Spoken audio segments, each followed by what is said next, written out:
చంద్రబాబు నాయుడు గారు మేము ఇది చేస్తాం వస్తే, లేదంటే బొగ్గు ఆధారితో, లేదంటే ఇందాక మీరు అన్నట్టు విండ్ పవర్, అవి అయితే ఏం చెప్పలేదు. ఆ దిశగా ఏం ఆలోచించుతా ఇప్పుడున్న ప్రభుత్వం? ఇప్పుడు అన్నీ కూడా నాశనం చేశారని చెప్పడానికే గాని మేమేం చేస్తాం, అది శ్వేతపత్రం అంటే ఏంటి, నిన్నేం జరిగిందో చెప్పడం. భవిష్యత్ పత్రం కాదు చెప్తోంది. అంటే మా ప్రణాళిక ఏంటి విద్యుత్ రంగానికి సంబంధించి అయ్యేం చెప్పట్లేదు కదా దేంట్లో కూడా. పోలవరం అయినా ఇదైనా ఆయన నాశనం చేశాడు కాబట్టి ఇట్లాంటి వాడు పనికిరాడు, జీవితంలో అతన్ని సీఎంగా ఎన్నుకోవద్దు, అతని పార్టీని మూసేయండి, అదే తప్పించి మేము ఇట్లా మారుస్తామని ఏం చెప్పట్లేదు కదా.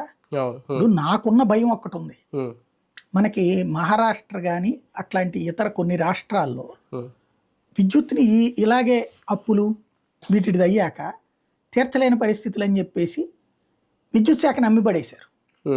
అమ్మిపడేసి ఆ డబ్బులతో అప్పులు తీర్చినట్టు చూపించారు. అప్పటి నుంచి ఆ విద్యుత్ సంస్థ ఏదైతే ఉంటుందో వాడిష్టం, వాడు ప్రొడక్షన్ కాస్ట్ని చూపెడతాడు, దాని ఆధారంగా రెగ్యులేటరీ కమిషన్ చూపెడతాడు, వసూలు చేసుకుంటుంది. ఒకవేళ కనుక సబ్సిడీ ఇవ్వాలంటే ప్రభుత్వం ఇవ్వాలి, ప్రభుత్వం ఇస్తే మాత్రం వాడు సబ్సిడీ ఇస్తాడు, లేకపోతే వాడు ప్రొడక్షన్ డబ్బులు తీసుకుంటాడు.